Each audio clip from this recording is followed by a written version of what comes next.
Hello friends, అందరికీ నమస్తే. అందరూ బాగున్నారా? నేను కూడా చాలా చాలా బాగున్నాను. ఇంకా ఏంటంటే నేను హాస్టల్లో ఉన్నానని చెప్పాను కదా. మా హాస్టల్లో చాలా చాలా చాలా అంటే చాలా రకాల వంటలు వండినాము. అందుకని వీడియో తీసి పెట్టినాను.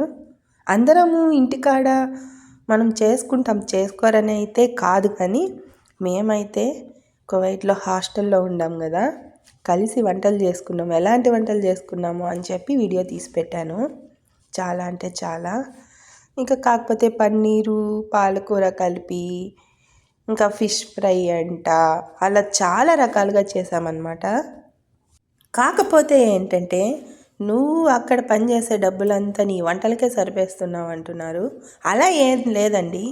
మేము చేసేదైతే ఓన్లీ శుక్రవారం మాత్రమే చేసుకుంటాము. తర్వాత ఏమి చేసేది ఉండదు, ఏముండదు. అంతేను.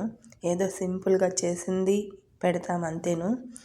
ఇంకా చెప్పాలంటే ఓన్లీ శుక్రవారం మాత్రమే ఇలా చేసుకుంటామన్నమాట. తర్వాత ఫ్రిడ్జ్లో పెట్టుకొని వారం మొత్తం ఇదే కూరలు ఇదే వంటలు తింటారు. ఇక్కడైతే క్లీన్గా లేదని మాత్రం అనుకోకండి. హాస్టల్లో అంతేను. హాస్టల్ అంటున్నారు. హాస్టల్ కూడా ఒకరోజు మొత్తం నేను చూపిస్తాను మీకు. చూడండి, కోడిగుడ్డు. ఇంకా చెప్పాలంటే ఇంకా చాలా చాలా రకాలు వండుతూ ఉంటారు. ఇలా అందరం కలిసి రకరకాల వంటలు చేసుకొని ఓన్లీ ఫ్రైడే మాత్రమే తింటాము. అందుకని మనమైతే ఇంట్లో చేసుకోమని కాదు, హాస్టల్లో మేము కూడా ఇలా చేసుకున్నామని చెప్పి మీకు చూపించడానికి ఒక మంచి వీడియో తీసి పెట్టాను.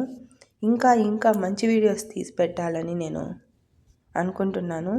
దానికి మీరు సబ్స్క్రైబ్ చేసుకుంటే నాకు కొంచెం తీయడానికి ఇంట్రెస్ట్గా ఉంటుంది. అందుకని అడుగుతున్నాను. అదనమాట. మీరంతా బాగుండాలనే కోరుకుంటున్నాను. ఇంకా కాకపోతే ఏంటంటే పాలాకు మిక్సీలో కొట్టేసి మా ఫ్రెండు అది చేసిందనమాట. నేనైతే ఎప్పుడు ఇలా చేయలేదు, కానీ అది చూసి నేర్చుకున్నాను. నేను చేసేటప్పుడు కూడా మంచి వీడియో మాత్రం తీసి పెడతాను నేను. కానీ అది తింటే చాలా చాలా టేస్టీగా ఉందండి. ఓకే అండి, బాయ్ అండి. అందరూ సబ్స్క్రైబ్ చేసుకోండి. నా వీడియోస్ రోజు చూడండి. బాయ్.